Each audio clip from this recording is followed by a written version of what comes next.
I lent my son $40,000 when he lost his job. Years later, when I asked about it, he said, that was a gift. But I still had the voicemail he left that night, and what I did with it turned the whole family against him. I'm 68 now, retired for almost a decade. I didn't grow up with much, and I didn't expect much from life either. I worked hard, paid my taxes, stayed loyal to my wife, and tried to raise my 2 kids to be decent people. I wasn't the best dad. Missed birthdays when I was doing overtime, wasn't always patient, but I never once turned my back on them. Especially not Tyler. He was my firstborn. Bright kid. Too damn confident for his own good sometimes, but he always had potential. When he got that finance job in Manhattan, I was proud. He used to call me from his high-rise office and joke about how he was finally the one giving me advice. I remember thinking, he's made it. He won't need me anymore. But that all changed in 2018. Tyler called around 11 p.m. on a Thursday night. I was already in bed.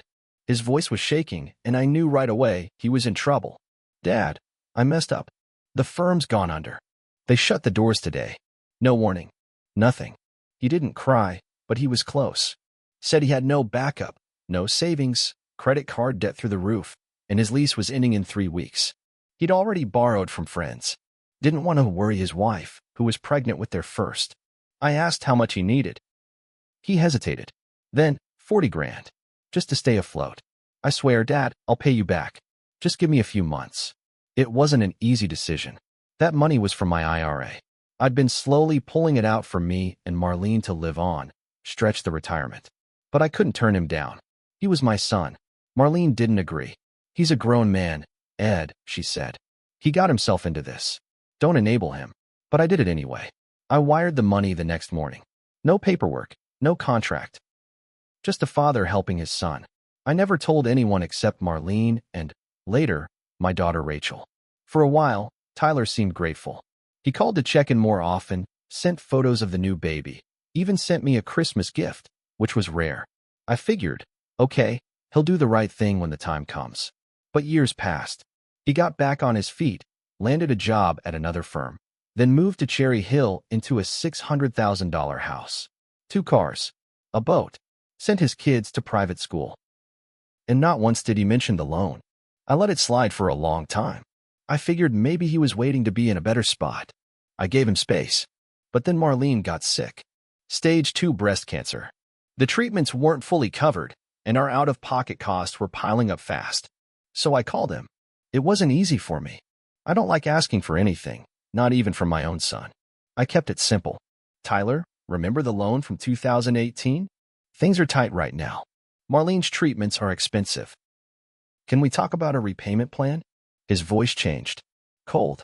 Dad, that wasn't a loan. That was a gift. I thought we were clear on that. I sat there, stunned. No. You said, he cut me off. You offered it. You said, don't worry about it. I never agreed to pay anything back. I didn't raise my voice. I just said, I still have the voicemail from that night. There was a long pause. Then he said, that's really low, Dad. You're bringing that up now? Years later? You want to ruin our relationship over money? I didn't even know what to say. It wasn't about the money. It was about him lying. About him rewriting the truth like it never happened. Like I was the greedy one. That night, I dug out an old backup phone and played that voicemail again. He said it clearly.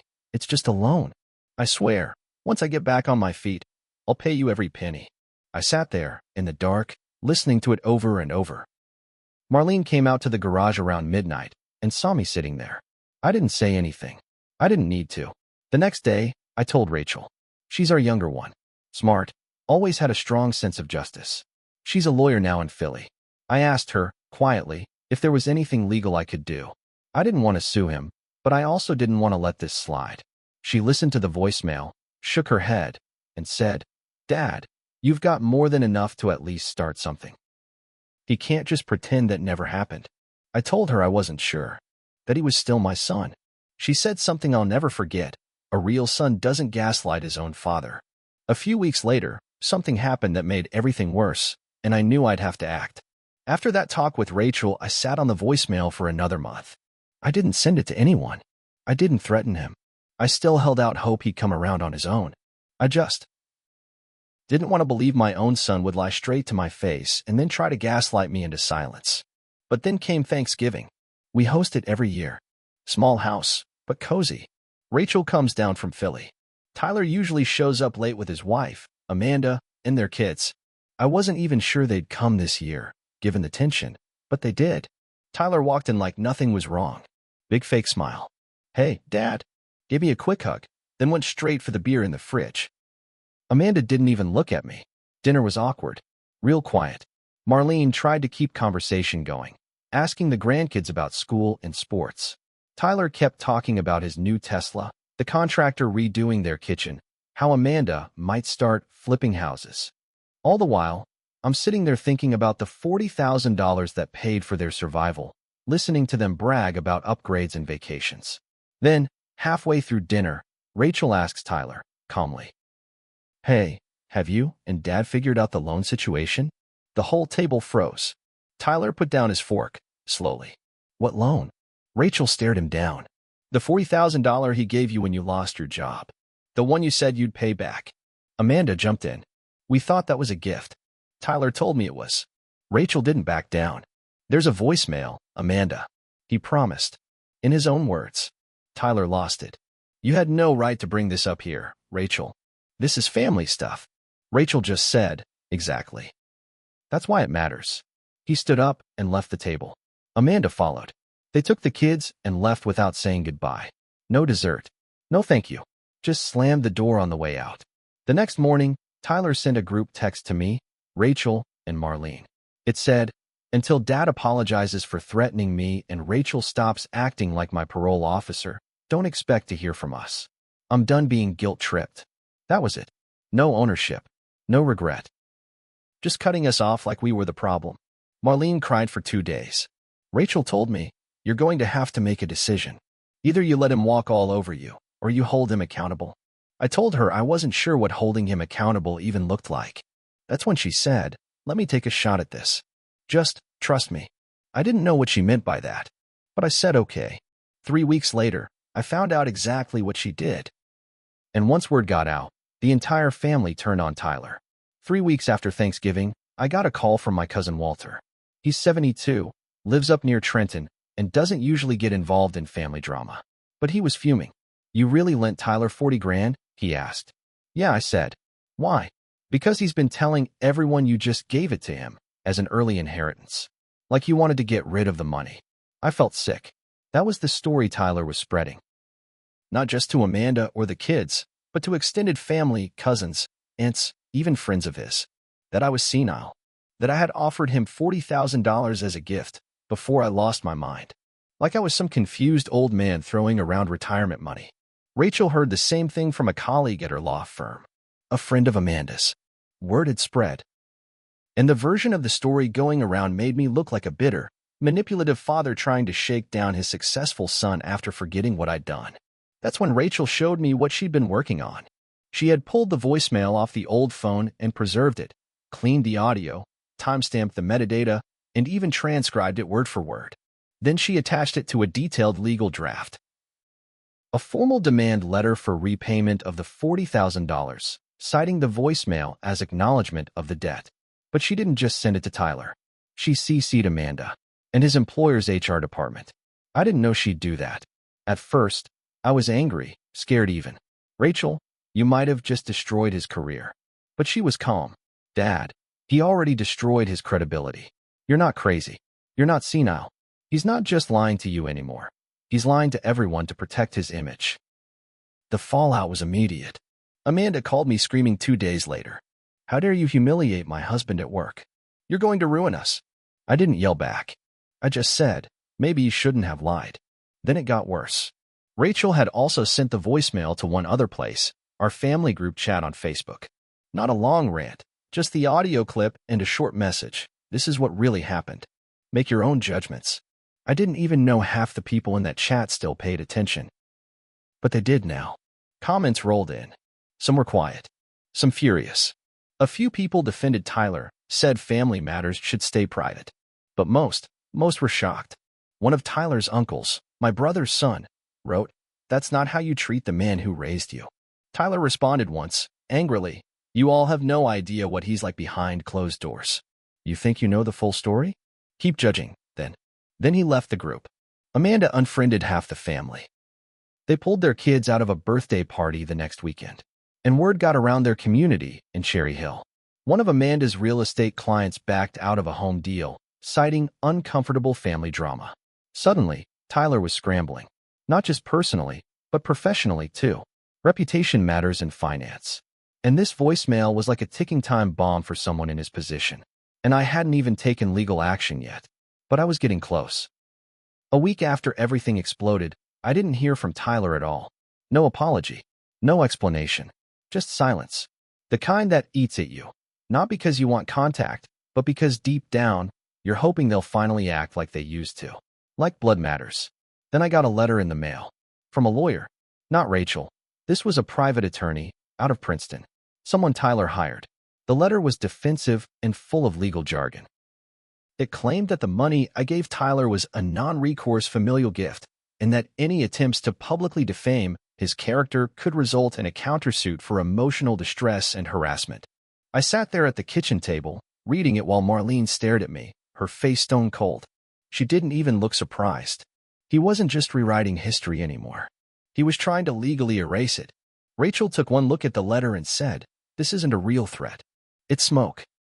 He knows the voicemail kills his story. Still, it shook me. For a few days, I questioned myself. Maybe I should have let it go.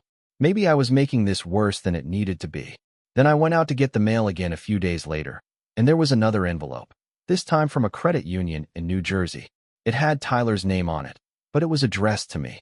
It was a loan application, co-signed. I stood there on the porch, reading it.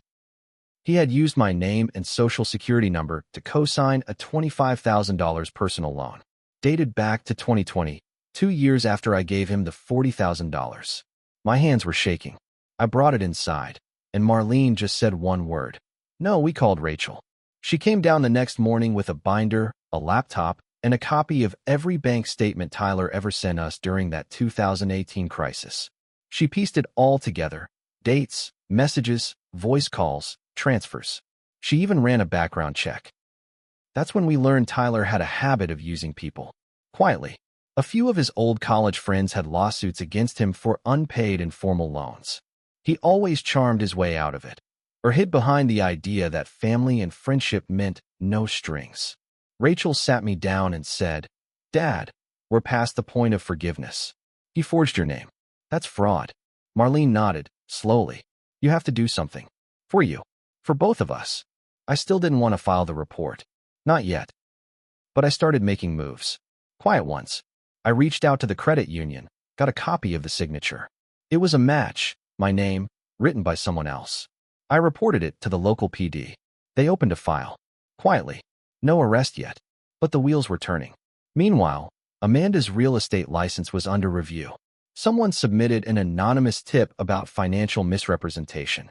I didn't do it. Neither did Rachel. But someone in the family clearly had enough. Word was getting around that Tyler wasn't who he pretended to be. Not at work, not at home, not anywhere. And for the first time, I saw cracks in his armor. I hadn't spoken to him in over 2 months. Then, one morning, he showed up at my front door. He was alone. He stood there on my porch, not in a suit or one of those expensive vests he used to wear, but in a hoodie and jeans. Looked smaller somehow. Eyes puffy. He didn't say anything for a moment. Then, "Can I come in?" I stepped aside. Not because I forgave him, but because I wanted to hear whatever excuse he'd come up with this time. We sat in the living room.